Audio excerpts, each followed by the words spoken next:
పరిశుద్ధ గ్రంథమైన బైబిల్లో నుండి మనము కీర్తన గ్రంథము చదువుకున్నాము. 8వ కీర్తన మనం ఉదయకాలం చదువుకున్న కీర్తనని మరొకసారి తీసి చదువుకున్నాము. 8వ కీర్తన.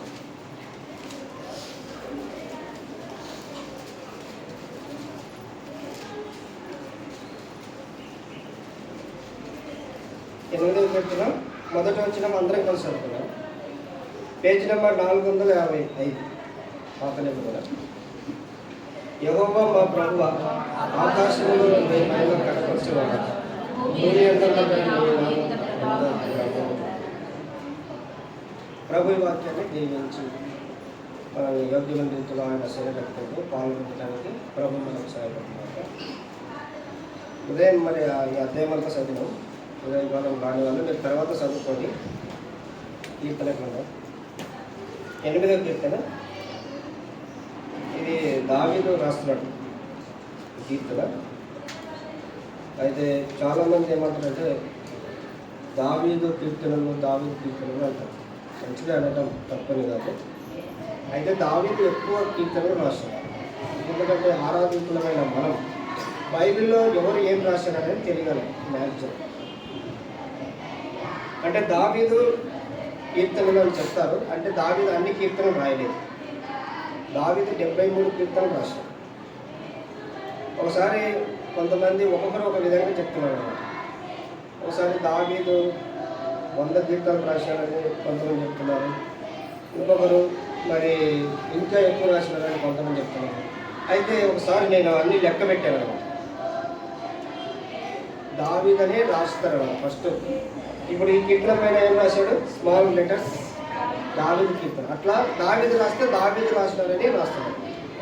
అయితే 95వ కీర్తన మనం చదువుకున్నాం. అక్కడ ఎవరు రాసింది ఆ కీర్తన పైన? 95వ కీర్తన ఎవరు రాసినారని ఉందనా? లేదన్నమాట. అయితే దావీదు రాసిన కీర్తనలే అంటారు అన్నమాట. ఇప్పుడు 103వ కీర్తన 104వ కీర్తన ఫస్ట్ ఒకటే పదాలతో స్టార్ట్ అవుతాయి. ఏమని స్టార్ట్ అవుతాయి? నా ప్రాణమా, నా అంతరంగంలో సమస్తమైన పరిశుద్ధ నామమును సందర్శించును అని చెప్తారు. ఇంకా అధ్యాయం అంతా చదివితే ఇంకా ఎక్కువ ఉంటాయి. అయితే ఇది కూడా దావీదే రాశాడు అంటాడు. 103వ కీర్తనలో దావీదు అని పేరుంది, కానీ 104వ కీర్తనలో పేరుందా? అంటే మనము ఏదో ఈ మాట ఆ మాట ఒకటే విధంగా ఉందని చెప్తారు. కానీ నేను వాళ్ళ గురించి ఇది మరి నేను తప్పుగా చెప్పడం లేదు, కానీ మనకు బైబిల్లో ఏది ఉంటే దాన్ని నేర్చుకోవటం అనేది మనకు చాలా క్షేమకరం. అది ఇతరులకు కూడా మనకు చెప్పినా కానీ దాని ద్వారా మనకు ప్రయోజనం ఉంటుంది అన్నమాట. వాళ్ళకు కూడా ప్రయోజనం ఉంటుంది. కనుక బైబిల్లో ఎవరు రాసినది వాళ్ళ పేరు ఉంటుంది అన్నమాట.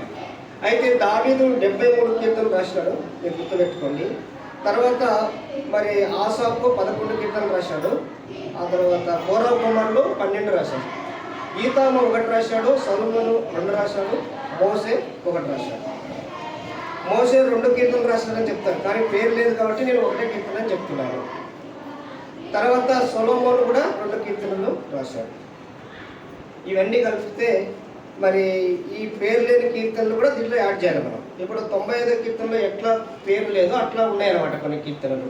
యాత్రా కీర్తనలు, తర్వాత మరి అర్పణ కీర్తనలు, ఆ తర్వాత ప్రతిష్ట కీర్తనలు అని వాటి యొక్క ఉద్దేశం రాసినారు, కానీ వ్యక్తి పేరు రాయలేదు. వాళ్ళు చాలా మరి గొప్పవాళ్ళు అన్నమాట.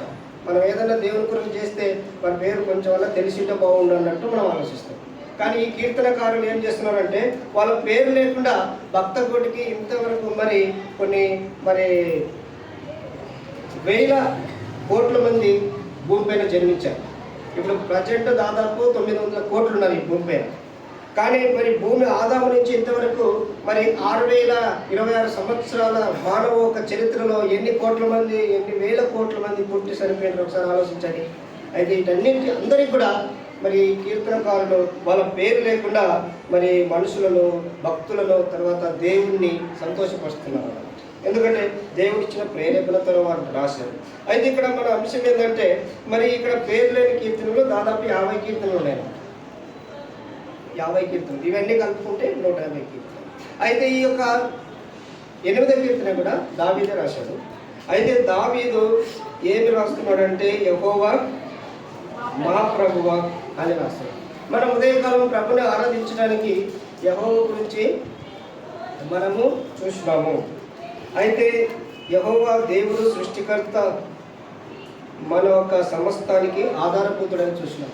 అయితే యెహోవా దేవుడు మనిషిని సృష్టించిన తర్వాత మనుషుడు ఏ విధంగా పతనమయ్యాడు, మళ్ళా దేవుడు తండ్రిగా ఉండి ఆయన మనల్ని పోగొట్టుకోక మరలా యేసు క్రీస్తు పేరున ఈ లోకానికి వచ్చి మనందరం కూడా ఆ తండ్రిని ఆరాధించడానికి దేవుడు మనకు చేసిన సహాయాన్ని బట్టి మనం దేవుణ్ణి ఆరాధించడం, అందుని బట్టి దేవునికి స్తోత్రం చెప్పుకుంటున్నాము. అయితే ఇప్పుడు రెండవ మాట ఏంటంటే మా ప్రభువా అని రాయండి. రెండవ మాట యెహోవా మా ప్రభువా అని రాయండి. కనుక బైబిల్లో యెహోవా అనే మాట దాదాపు 500 సార్లు రాయబడింది అన్నమాట. నా లెక్క ప్రకారం మీకు ఇంకా ఎక్కువ తెలిస్తే చెప్పొచ్చు, మేము దాని గురించి ఏమి బాధపడడం. 500 సార్లు రాయబడింది. అది పాత నిబంధనలు మాత్రమే రాయబడింది. కొత్త నిబంధనలో యెహోవా అనే పదం మనకు కనపడదు. కనపడితే ఇక్కడ ఉంది బ్రదర్ అని మీరు చెప్పచ్చు. ఓకే, తర్వాత చూడండి, ప్రభు అనే మాట 78 సార్లు రాయబడింది. ప్రభు అనే మాట పాత నిబంధనలో. అయితే కొత్త నిబంధనలో 94 సార్లు రాయబడింది ప్రభు అనే మాట. ఇవన్నీ కూడా ప్రతి మాట ఎన్నిసార్లు రాయబడింది అనేది మనం బైబిల్లో తెలుసుకోవాలి. మన ఇంట్లో ఎంతమంది పేరు ఉంటుంది, వాళ్ళ పేరు మనకు తెలుసు కదా. మన ఇంట్లో ఏమేమి ఉన్నాయో అన్నీ కూడా తెలుసు, కానీ బైబిల్లో ఏముండేది మనకు తెలుసుకోవాలి. అయితే నేను మరి బైబిల్ గురించి మీకు చెప్పడం కాదు, అయితే ప్రభైన దేవుని ఒక శరీరంలో రక్తంలో మనం పాల్గొనడానికి ఇక్కడ మనము కోరుకున్నాం. అయితే రెండో మాట ఏంటంటే యెహోవా మా ప్రభువా అంటే కంటిన్యూషన్ అనమాట. చాలామంది ఏమనుకుంటారంటే యెహోవా ఏను ప్రభు ఏను అనుకుంటారు. అయితే బైబిల్ ఏం చెప్తుందంటే పాత నిబంధనలో ప్రభు అనే పేరు మనకు కనపడుతుంది 74 సార్లు. కొత్త నిబంధనలో మనకు ప్రభు గురించి చెప్పాల్సిన అవసరం లేదు. ఇప్పుడు పబ్లిక్ టాక్లో మరి ప్రపంచం అంతా ప్రభు అంటేనే ఎక్కువ తెలుస్తుంది, కానీ యెహోవా అంటే ఎవరికి తెలియదు, చాలామందికి తెలియదని చెప్పినాను మీకు రేఖలలో. అయితే ఇక్కడ మరి యెహోవా మా ప్రభువా అంటున్నాడు కీర్తనకారుడు దావీదు. అయితే యెహోవానే ప్రభు అయినాడని ఇక్కడ మనకు బైబిల్ చెప్తుంది. అయితే ఇలాంటి సందేహంలో శిష్యులు కూడా చాలా సార్లు యేసుక్రీస్తు ప్రభువాన్ని అడిగారు. యేసుక్రీస్తు ప్రభువారు మరి ఉపమాన రీతిగా చెప్పినప్పుడు మరి వారికి అర్థం కానప్పుడు యేసు ప్రభువారిని ప్రత్యేకంగా మళ్ళీ అడిగారు. అయితే యేసు ప్రభువారు మళ్ళీ ప్రత్యేకంగా వాళ్ళకు క్లాస్ ఇచ్చారు. అవి చాలా సందర్భాలు ఉన్నాయి. 4 సువార్తల్లో యేసు ప్రభువారు చెప్పిన ప్రతి ఉపమానం కూడా శిష్యులకు మళ్ళీ ఎక్స్ప్లెయిన్ చేశారు. అయితే ఇక్కడ యేసు ప్రభువారు ఈ లోకాన్ని ఉన్నప్పుడు ఆయన ఈ విధంగా మాట్లాడుతూ వచ్చినప్పుడు ఒకసారి యేసు ప్రభువారిని అడిగారండి. ఏమని అడిగారంటే చూడండి, యేసు ప్రభువారిని ఏమని అడిగారో శిష్యులు అడిగిన మాట మనం చదువుతున్నాము. యోహాను సువార్త 14 అధ్యాయం.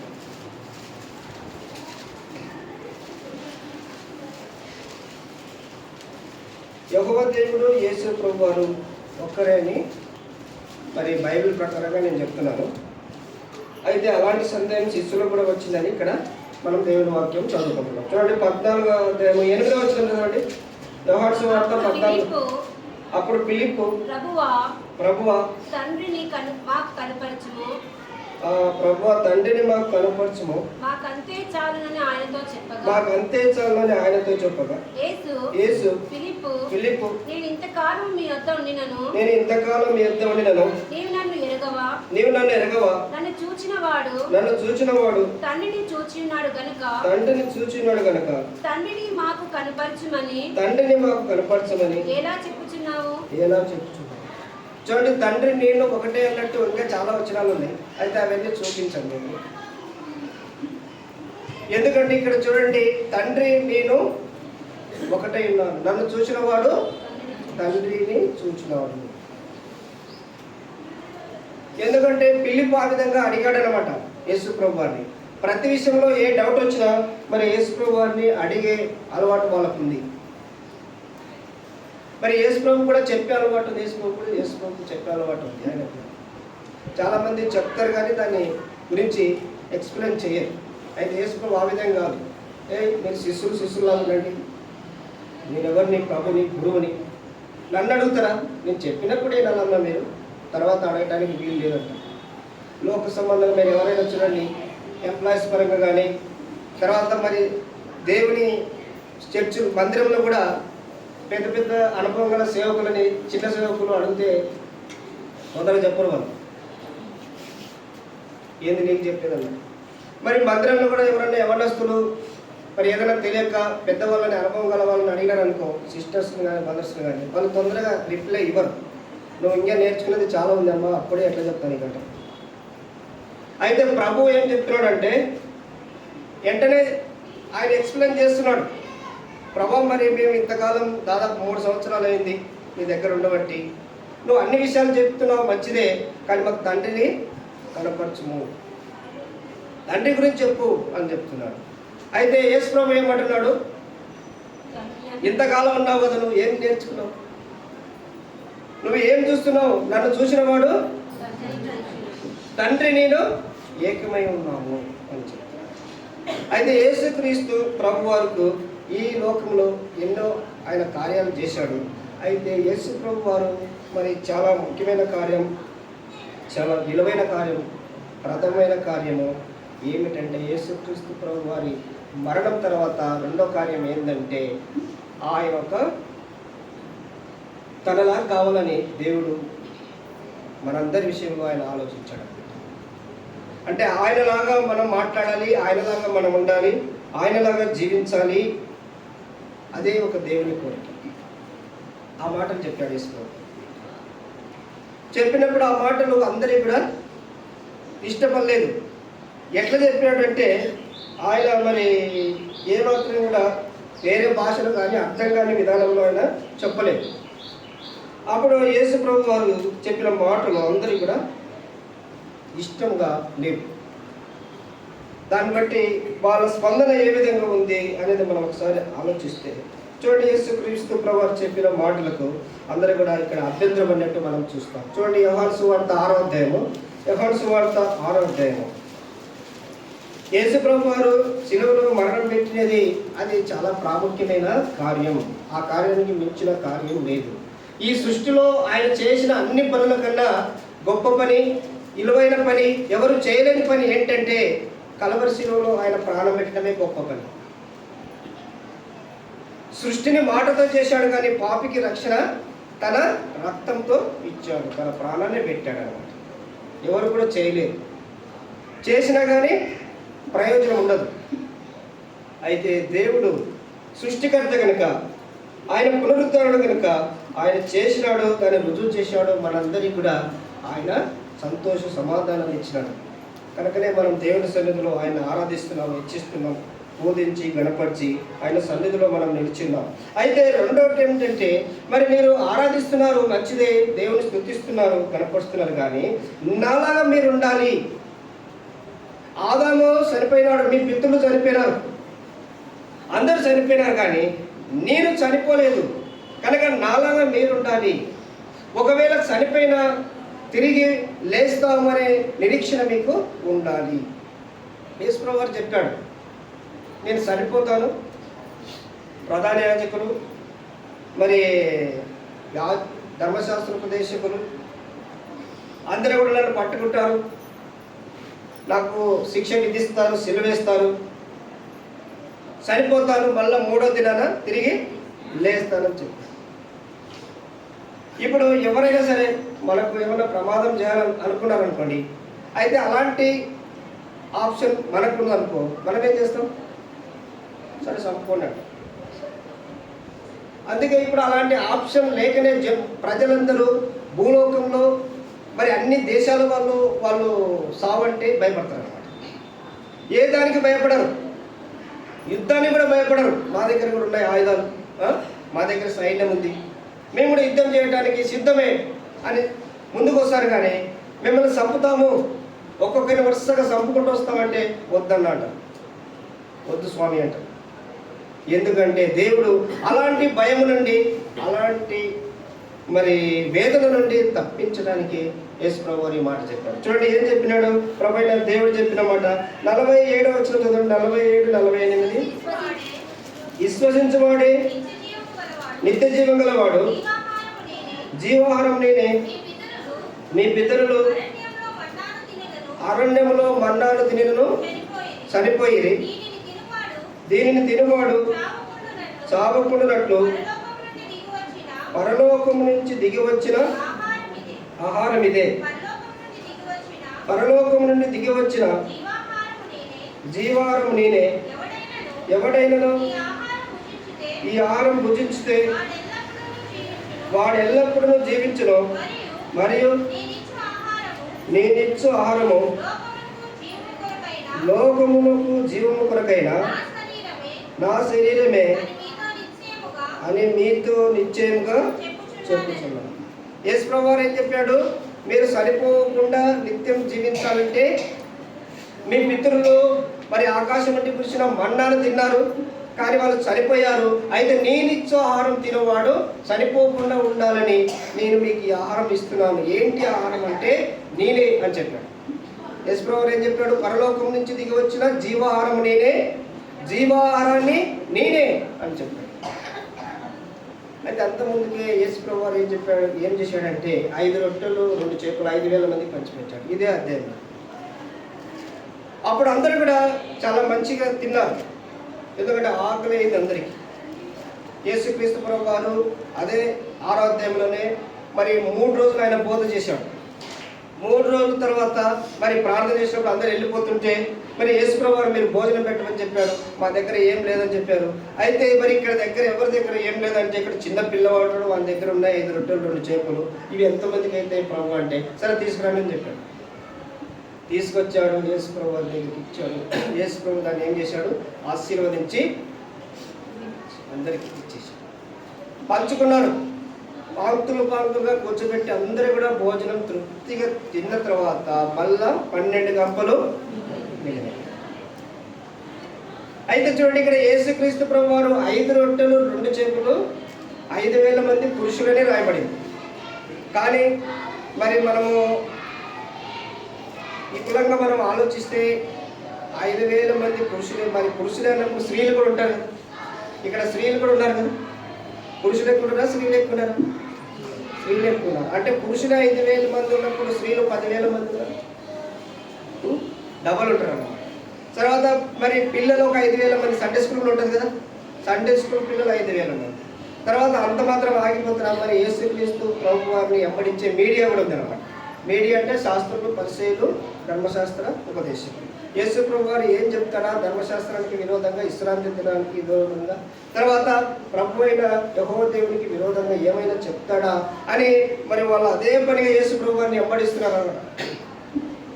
శాస్త్రులు, పరిసయ్యులు, ధర్మశాస్త్ర ఉపదేశకులు. శాస్త్రులు, పరిసయ్యులు, ధర్మశాస్త్ర ఉపదేశకులు దగ్గర సంబంధాలు ఉంటాయి, కానీ సద్దుకాయలకు వారికి ఏమాత్రం సంబంధం ఉండదు. ఎందుకంటే సద్దుకాయలు అంటే వాళ్ళు నాస్తికులకు సంబంధించిన వాళ్ళు దేవుడు లేరు, దేవదూత లేరు, ఇదంతా సైంటిస్ట్. ఇప్పుడు ఏ విధంగా బిగ్ బ్యాంగ్ వల్ల జరిగింది, ఈ స్ఫోటనం వల్ల జరిగిందని ఏ విధంగా ప్రజలకు చెప్తున్నారో, అయితే వాళ్ళు బైబిల్ నమ్మని వ్యక్తులు అన్నమాట. అయితే వీళ్ళందరూ కలిస్తే వీళ్ళు ఒక 5,000 మంది. మరి నా లెక్క ప్రకారం ఏంటంటే దగ్గర 25,000 మంది ఉన్నారు అక్కడ. 25,000 మందికి యేసు ప్రభువారు 5 రొట్టెలు 2 చేపలు ఆశీర్వదించినప్పుడు తిన్న తర్వాత కూడా 12 గంపలు మిగిలినాయి. అది చూశారు వాళ్ళు. చూసి 17వ వచనంలో ఏం చేయమనుకున్నారంటే, ఈయన గారు మనకు రాజు అయితే బాగుంటుంది అని 15వ వచనంలో యేసు ప్రభువారిని రాజు చేయాలని వచ్చారు. 6వ అధ్యాయం 15వ వచనంలో యోహాను సువార్తలో రాజుగా చేయుటకు వారు వచ్చి తను బలవంతంగా పట్టుకొని పోతున్నాడని యేసు ఎరిగి.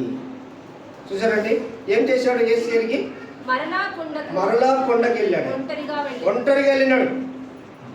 ఎందుకంటే ఈ లోకంలో ఆయన రాజు కావడానికి రాలేదు. ఎందుకు వచ్చాడు?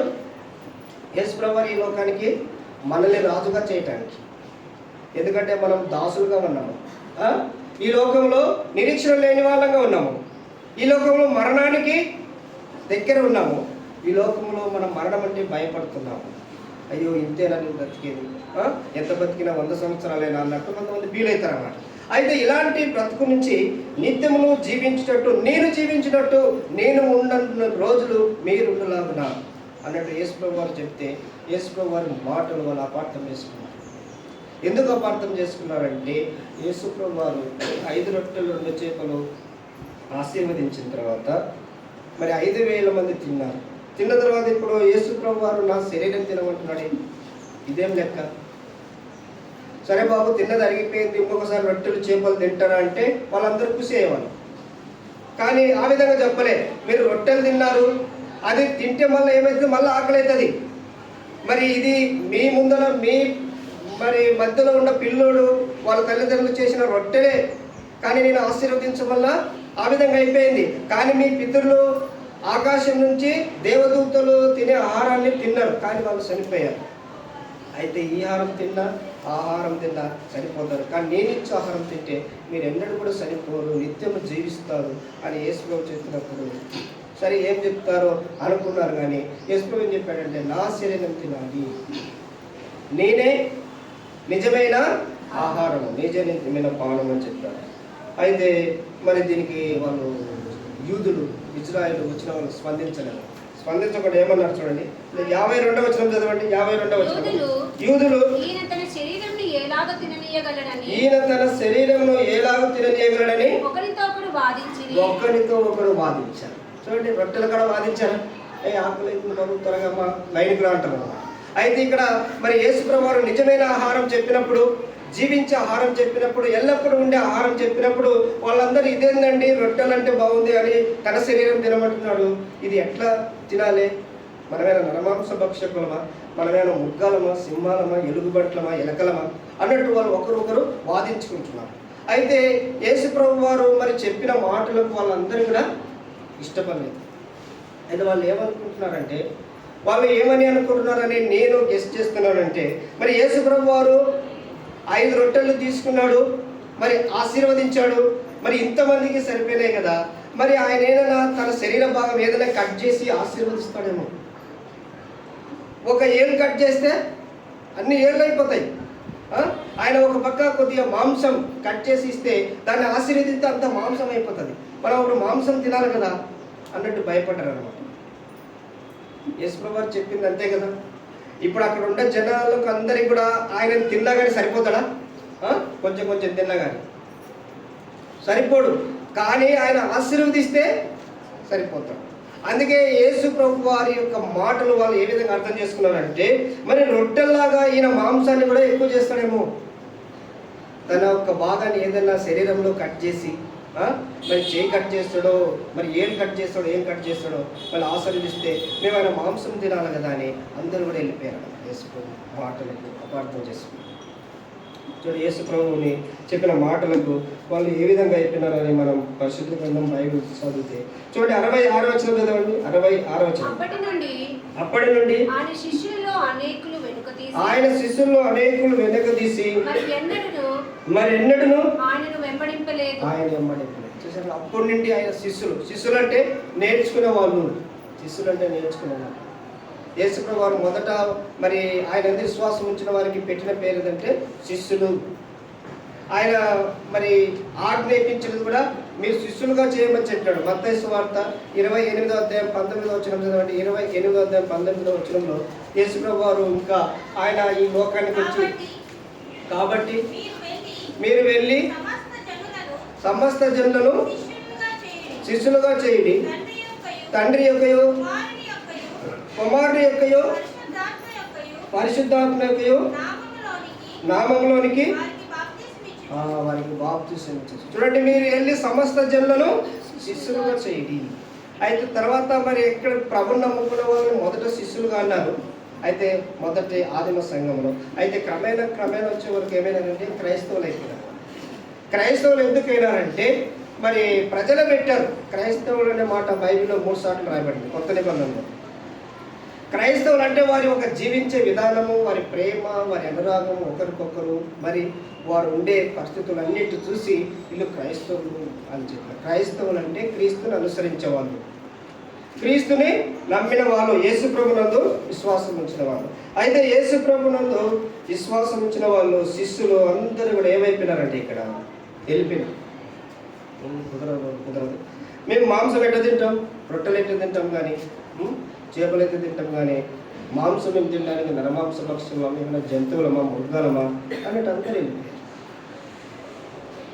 అంటే మనసు ఎలాంటిదంటే అప్పటికప్పటికి తాత్కాలికమైన ఆనందాన్ని, తాత్కాలికమైన తృప్తిని, తాత్కాలికమైన దీవెనలు తీసుకోవడానికి సిద్ధంగా ఉన్నారు కానీ మనుషులు అయితే నిరంతరము మరి నిత్యము ఎల్లప్పుడూ ఉండే జీవితాన్ని తీసుకోవడానికి మనుషులు ఇష్టపడటం లేదు. కనుకనే మనకు బల్ల అన్నమాట. ప్రతిరోజు ప్రతి వారం ఆదిమ సంఘంలో ప్రతిరోజు ఉండేది, ఇప్పుడు వారం అయిపోయింది. ఎందుకంటే మనము నిజమైన దాని వైపు చూడండి, దేవుని మందిరంలోకి వస్తే మరి ఎంతో ఆశీర్వాదం ఉంది. 16వ కీర్తన 11వ వచనంలో ఏం రాయబడుతుంది చూడండి, చదవండి. 16వ కీర్తన 11వ వచనం. జీవ మార్గమును నీవు నాకు తెలియజేస్తేవి, నీ సన్నిధిని సంపూర్ణ సంతోషము కలదు, నీ సన్నిధిలో సంపూర్ణ సంతోషం కలదు, నీ కుడి చేతిలో నిత్యము సుఖములు కలవు. మీ ఇంట్లో కూర్చోండి, ఏసీ రూమ్లో కూర్చోండి, ఎయిర్ కండిషన్లో ఉండండి, మీ ఆఫీసులో కూర్చోండి, మీ ఫ్యాక్టరీలో కూర్చోండి, ఎక్కడ కూర్చోండి, ఎయిర్ కండిషన్లో కూర్చోండి, సంపూర్ణ సంతోషం ఉంటుందా మీకు? ఏసీ ఎక్కువైతే తలుపు చేస్తా అనిపిస్తుంది చూసారా, ఏసీ తక్కువైతే కరెంటు పోతే చెమటలకు వస్తాయి. సంపూర్ణ సంతోషం లేదు, కానీ దేవుని సన్నిధి మీకు రావాలి.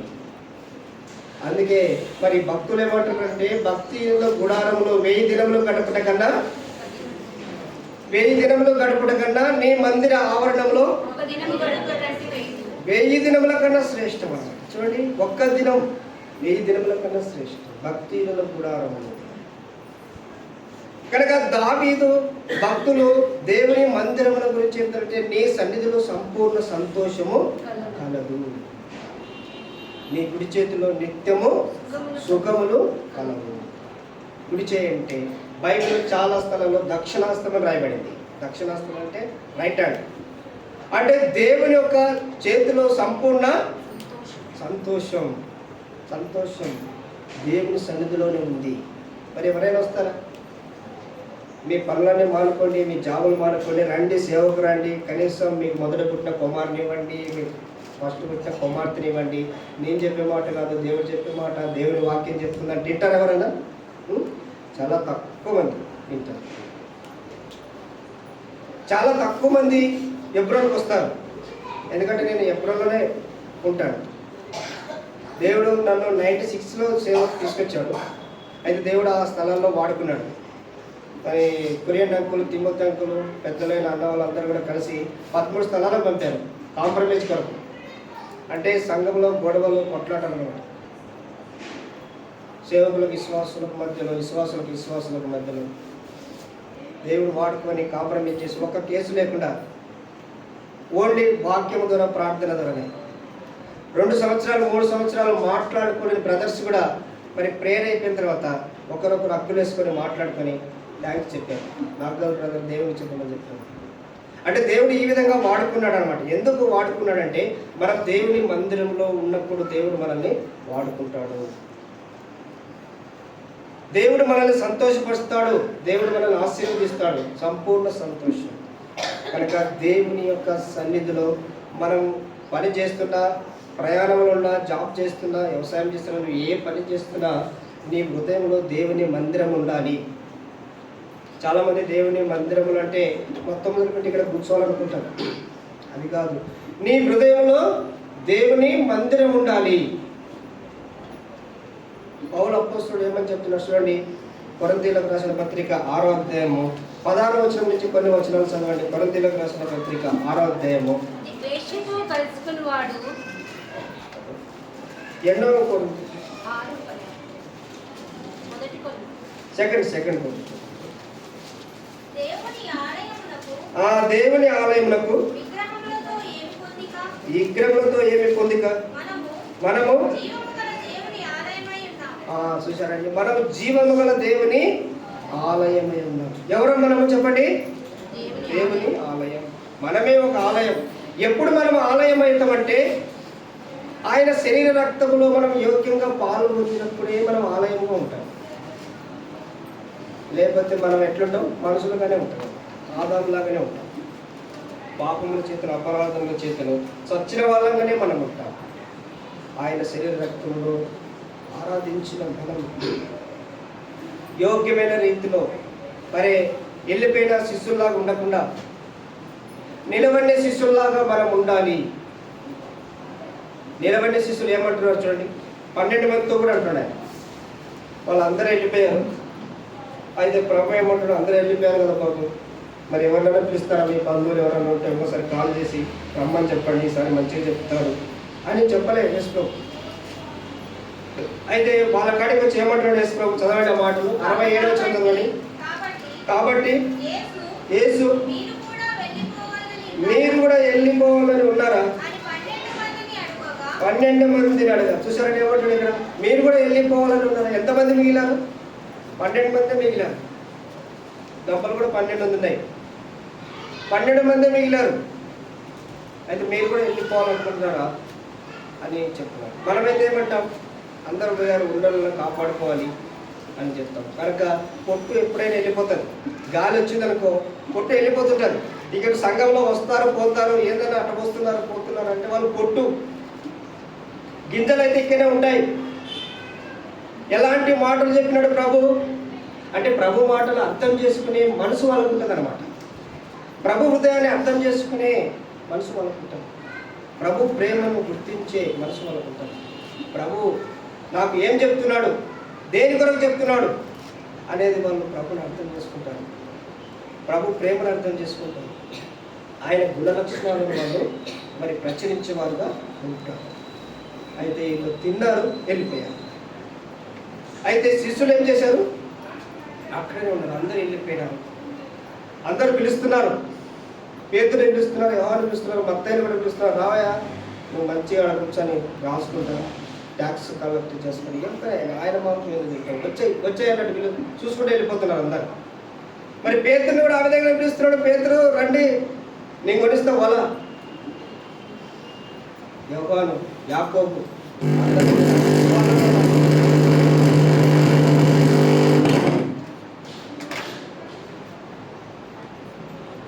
వాళ్ళ బంధువులు ఏం చేస్తున్నారు? పిలుస్తున్నారు, అక్కడనే ఉన్నారు. సరే పిలుస్తున్నారు. మరి నేనేమన్నా అంటానని పోలేదా అని శిష్యులని మళ్ళీ యేసు ప్రభు కూడా అడిగాడు, పోవాలనుకుంటున్నారా మీరు కూడా వెళ్ళాలనుకుంటున్నారా అంటే యేసు ప్రభు ఏమన్నారు చూడండి. యేసు ప్రభు ఏమంటున్నాడు? కాబట్టి యేసు మీరు కూడా వెళ్ళిపోవాలని ఉన్నారా అని 12 మందిని అడగగా, సీమోను పేతురు, ప్రభువా ఎవని యొద్దకు వెళ్ళుదాము? నీవే నిత్య జీవపు మాటలు కలవాడు. చూసారండి, శిష్యులు ఏమి నిర్ధారణ చేసుకున్నాడు? వాళ్ళు ఏమి నిశ్చయిత చేసుకున్నారు అంటే, ఈయననే నిత్య జీవపు మాటలు కలవాడు. నీవే నిత్య జీవపు మాటలు కలవాడు. ఎవరికాడికి పోవాలి? మేము అంతా వదిలిపెట్టి వచ్చినాం. వలలు వదిలిపెట్టినాం, పడవలు వదిలిపెట్టినాం, మా జీవనోపాధి అంతా కూడా వదిలిపెట్టాం. మేము ఎవరెందుకు పోతాం? నువ్వే నిత్య జీవపు మాటలు కలవాడు. ఏం కావాలి మాకు? నిత్య జీవపు మాటలు కావాలి. మేము ఎల్లప్పుడూ ఉండటానికి ఇష్టపడుతున్నాం, నీతో ఉండటానికి ఇష్టపడుతున్నాం, నీ యొద్ద ఉండటానికి ఇష్టపడుతున్నాం, నీ శరీరము నీ రక్తం తాగడానికి మేము ఇష్టపడుతున్నాం. నీవే నిత్య జీవపు మాటలు గలవా, మేము ఎవరి యొద్దకు వెళ్ళగలం అని పేతురు చెప్పాడు. అప్పుడు యేసు ప్రభువు ఏమన్నాడు? వెంటనే ఓకే చేశాడు. అయితే ఇప్పుడు యేసు ప్రభు శిష్యులు యేసు ప్రభు భోజనానికి కూర్చున్నారు. భోజనానికి కూర్చొని మరి యేసు ప్రభు వారు మీరు పంచుకోండి అని చెప్తున్నాడు యేసు ప్రభు. చూడండి, యేసు ప్రభు వారు మరి శిష్యులు భోజనానికి కూర్చొని వాళ్ళు ఎలాంటి భోజనం చేస్తున్నారు అనేది మనం చదివినట్లయితే చూడండి, లూకా సువార్త 22వ అధ్యాయం. అందరు వెళ్ళిపోయినారు, 12 మంది ఉన్నారు. 12 మందితోనే ఆయన భోజనం కూర్చున్నారు. ఫస్ట్ చాలా మంది ఉన్నారు, 1000 మంది ఉన్నారు. రొట్టెలు చేపలు అందరూ తిన్నారు, వెళ్ళిపోయినారు. అయితే ఇప్పుడు యేసుక్రీస్తు ప్రభువు 12 మందితో భోజన సమావేశాన్ని కలుగును. చూడండి లూకా సువార్త 22వ అధ్యాయము 19వ వచనం చదవండి. పిమ్మట ఆయన ఒక రొట్టెను పట్టుకొని కృతజ్ఞతాస్తుతులు చెల్లించి దాన్ని ఇరిచి వారికి ఇచ్చి ఇది మీ కొరకు ఇయ్యబడుచున్న నా శరీరము నన్ను జ్ఞాపకం చేసుకున్నటకు దీన్ని చేయుడని చెప్పాను. కానీ యేసుప్రభు వారు చెప్పినాడు. చెప్పిన తర్వాత సరే వాళ్ళు పోయినారు బాబు, మీరైతే మరి కరెక్ట్ ట్రాక్లోనే ఉన్నారు, మీరు నిజంగా విశ్వసిస్తున్నారు, నేను నిత్య జీవం మాటలు కలవాడమని మీరు ఎరిగినారు, నేను దేవుని పరిశుద్ధులని మీరు తెలుసుకున్నారు, నీవే నిత్య జీవం మాటలు గలవాడు అని మీరు తెలుసుకున్నారు. కాబట్టి సరే భోజనం చేసుకున్నాం రండి, ఇంకా ఎందుకు లేట్ ఎందుకు అని భోజనానికి కూర్చున్నారు కదా యేసుప్రభు శిష్యులు.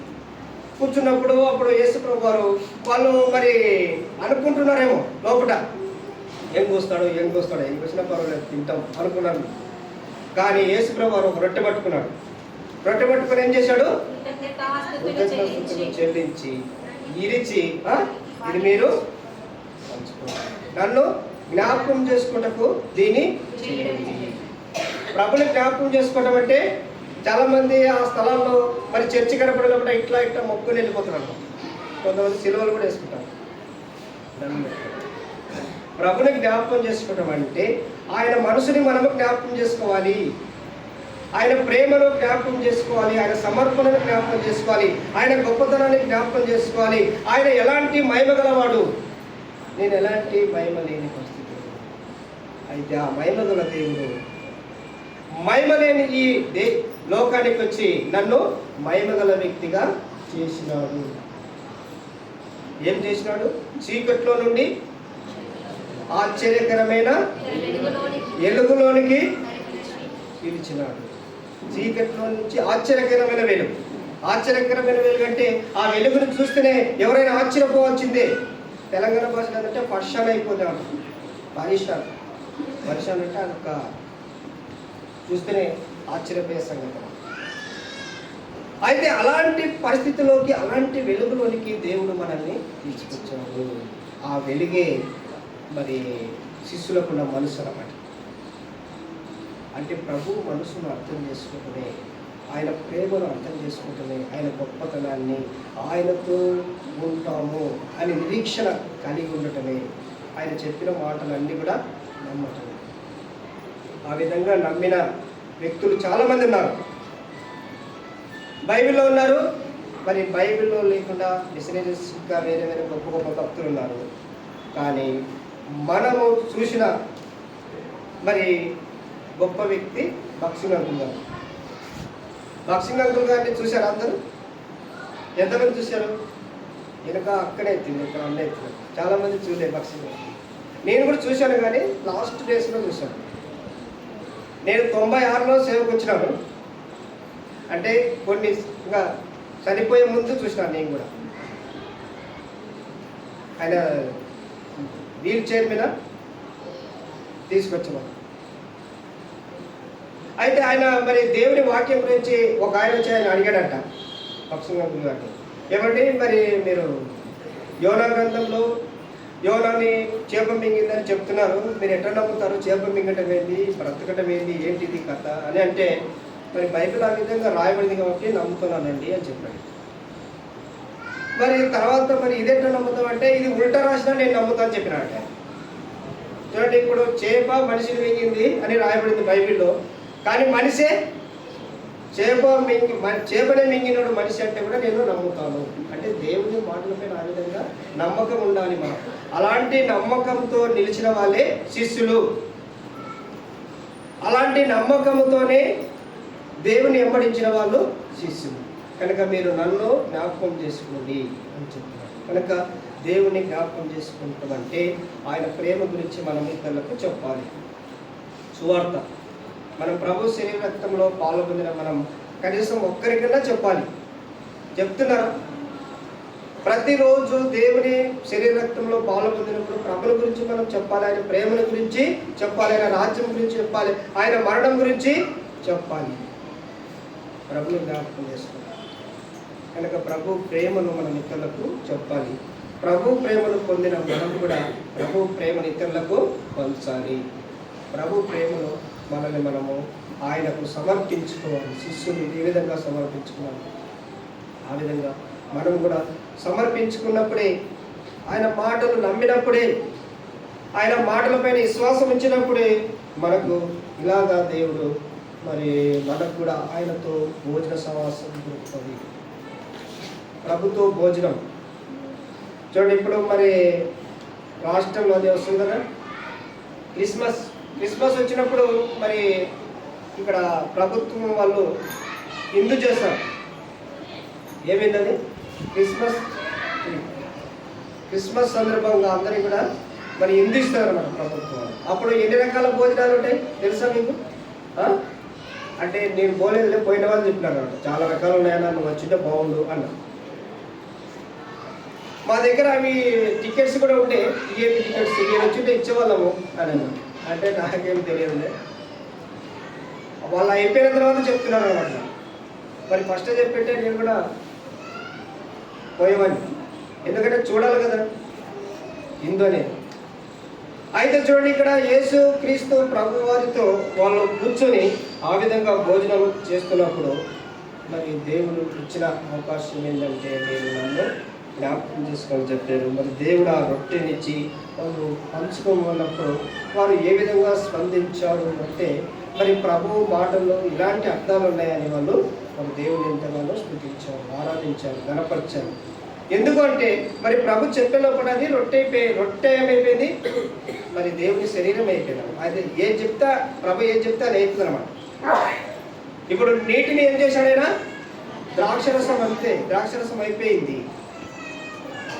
ఆయన మాటల పైన ఎవరైతే నమ్మకం వస్తారో అలాంటి కార్యాలు వాళ్ళు చూస్తారన్నమాట. ప్రభు మాటల పైన నమ్మకం ఉంచకుంటే మనము ప్రభు కార్యాలు చూడలేము. శిష్యుల లాంటి ఆశీర్వాదము మనము పొందలేము. శిష్యులకు ఎలాంటి ఆశీర్వాదం ఉంది? శిష్యులకు ఎలాంటి ఆశీర్వాదం ఉంది? ఇశ్రాయేలు 12 గోత్రములకు తీర్పు తీర్చే అవకాశం ఇచ్చారు. ఒకసారి శిష్యులు అడుగుతారు అన్నమాట, ప్రభు మేము సమస్తం వదిలిపెట్టుకొని వచ్చినాం కదా, ఏంటి మా పరిస్థితి అంటే, మీరు ప్రపంచ పునరుద్ధానం ముందు మరి లూకాసు వార్త 19వ అధ్యాయం, మరి ఆ తర్వాత మరి మా మత్తయి సువార్త మరి 18వ అధ్యాయం మీరు చదవండి. తర్వాత సమయం లేదు కాబట్టి అక్కడ ఈ మాటలు శిష్యులతో యేసు ప్రభువు చెప్తాడన్నమాట. శిష్యులు యేసు ప్రభువుని అడిగితే ఆ విధంగా చెప్తారు, మేము సమస్తం వదిలిపెట్టుకొని వచ్చాం కదండి, మరి మాకు ఏముందంటే ప్రపంచ పునరుద్ధానం ముందు మీరు ఇశ్రాయేలు 12 గోత్రములకు తీర్పు తీస్తారు అని చెప్తారు. అయితే మరి శిష్యులు వాళ్ళు నమ్మారు కాబట్టి దేవుడు వారికి అలాంటి ఆశీర్వాదము ఇచ్చినాడు. అయితే మన పరిస్థితి ఏంటి, మనకు ఎలాంటి ఆశీర్వాదం ఉంది అనేది మనం పరిశుద్ధ గ్రంథము బైబిల్లో మనం చదువుకొని మనం ప్రార్థన చేసుకున్నాం. చూడండి, కొరింథీయులకు రాసిన పత్రిక ఇక్కడ నేను మాటలు చదువుకొని మనము ప్రభు శరీర రక్తంలో పాల్గొందాము. 2వ వచనం చదవండి. 1 కొరింథీ 6వ అధ్యాయం 2వ వచనం. 1 కొరింథీ పరిశుద్ధులు లోకమునకు తీర్పు తీర్చుదురని మీరెరుగరా? మీ వలన లోకమునకు తీర్పు జరగవలసి ఉండగా. చాలా చూడండి, ఇక్కడ ఏంటంటే ఇక్కడ గొడవల గురించి రాశాడు అనమాట. పౌలు అపోస్తలుడు కొరింథీయులకు రాస్తూ, మీరు ఎందుకండి ఏజ్యం ఆడుతున్నారు, మీరు ఏజ్యం ఆడటము తెగించుతున్నారు అంటే మరి సంపూర్ణంగా సిద్ధపడుతున్నారు. తెగించడం అంటే ఫుల్ ప్రిపేర్ అని. అయితే చూడండి, ఇక్కడ 1వ వచనంలో మీలో ఒకరిని మీద మరొకడు వేద్యం ఆడుతున్నారు, వారు పరిశుద్ధులు ఎదుట కాదు అనీతిమంతులు ఎదుగుతున్నారు. అయితే ఇక్కడ మరి ఇలాంటి పరిస్థితిలో మరి పౌలు ఏమంటున్నారు అంటే, కొరింథీ సంఘస్థులకు పరిశుద్ధులు లోకమునకు తీర్పు తీర్చుదురు అని చెప్తున్నారు. అంటే శిష్యుల్లాగా ఎవరైతే మరి సిద్ధపడి ఆయన మాటలు నమ్మి ఆయన శరీర రక్తంలో పాలు పొందుతారో వాళ్ళు లోకానికి తీర్పు తీస్తారు. ఒకరోజు యేసుప్రభు వారు ఈ లోకానికి వచ్చినప్పుడు ఈ లోకంలో ఉన్న పరిశుద్ధులందరూ కూడా వాళ్ళ అధికారులు అయిపోతారు అన్నమాట. లోకానికే తీర్పు తీర్చేంత దేవుడు ఆధిక్యత ఆశీర్వాదం వాళ్ళకి ఇస్తాడు. తర్వాత దాని కింది భాగం చదవండి. పరిశుద్ధులు లోకమునకు తీర్పు తీర్చుదురు. మీ వలన లోకమునకు తీర్పు జరగవలసి ఉండగా మీ వలన లోకమునకు తీర్పు జరగవలసిండగా. మిక్కిలి అల్పమైన ఇప్పుడు 3వ వచనం చదవండి. మనము దేవదూతలకు తీర్పు తీర్చుదామని ఎరుగరా. చూశారండి, ఇక్కడ పరిశుద్ధులు అంటే శిష్యులాగా మనం సిద్ధపడి ప్రభు శరీర రక్తంలో పాల్గొంటే మొదట లోకానికి తీర్పు తీరుస్తాము, రెండోది దేవదూతలకు కూడా తీర్పు తీరుస్తాము. ఇప్పుడు దేవదూత మన మధ్యలోకి వచ్చిందనుకో, మనం ఏం చేస్తాం? వచ్చిన నాయన దేవదూత అని అందరూ కూడా దండాలు పెట్టుకుంటాం. కానీ అప్పుడు ఏం చేస్తాము? దేవదూతలకే తీర్పు తీర్చే ఆధిక్యత దేవుడు మనకు ఇవ్వబోతున్నాడు. ఎప్పుడు? ఆయన శరీర రక్తంలో మనం యోగ్యంగా పాల్గొందినప్పుడు. శిష్యులాగా మనం కూడా ప్రభు మాటలపైన విశ్వసించి నీవే నిత్య జీవపు మాటలు గల వాడవని ఆయన ఎరిగి విశ్వసించి నిలిచి మళ్ళా అందరూ పోతారు. ఎవరు పోతారు? పొట్టు వెళ్ళిపోతుంది, కానీ గట్టి నిలబడుతుంది, గట్టి గింజ నిలబడతాయి. గట్టి గింజలే శిష్యులు కనుక వాళ్ళు ఒక్కొక్కరు ఒక దేశాన్ని పోయి దేవుని కొరకు తన ప్రాణాన్ని త్యాగం చేసి దేవుని సువార్తను వ్యాపింపజేశారు. మరి పేతురుని మేము సిలువేస్తున్నాం, యేసు ప్రభుని ఎట్ట సిలువేస్తున్నాం, అట్ట సిలువేస్తున్నాం అని అన్నారు. అంటే వద్దు, ఎందుకు? నన్ను యేసు ప్రభులాగా వేయకండి. ఎట్లా వేయాలి మరి? తల్ల కింద లేండి. యేసు ప్రభులాగా వేయటానికి యోగ్యుని కాదు నేను ఆ విధంగా నాకు అంత ధన్యత లేదు అని తల్ల కిందలుగా. అంటే ఏం చేశాడు ఆయన? భూలోకాన్ని తల్ల కిందలు చేసే వాళ్ళని రాయబడింది అపోస్తుల గురించి. భూలోకాన్ని తల్ల కిందలు ఎవరు చేస్తారు? ప్రభు రక్తంలో శరీరంలో యోగ్యంగా పాల్గొని జీవితం మార్చుకొని యోగ్యమైన రీతిలో నీ మనసును అంతా కూడా క్లీన్ చేసుకొని 6వ అధ్యాయము 16వ వచనం ఏం చదివినా మనము? మీరు జీవము గల దేవునికి ఆలయమై ఉన్నారు అని చెప్తారు. కనుక ఆలయము శుభ్రం చేసుకొని ఆ యొక్క జీవోక్తిపతి జీవము గల మాటలు చెప్పే యేసుక్రీస్తు ప్రభువారి శరీర రక్తంలో యోగ్యంగా పాల్గొంది మనం కూడా లోకానికి దేవదూతలకు తీర్పు తీర్చడానికి దేవుడిచ్చే ఆశీర్వాదాన్ని పొందాలని ప్రభు ఆ విధంగా మనకు సహాయపడగలరు. కొద్ది నిమిషాలు మౌనంగా మనము పరీక్షించుకున్నాము.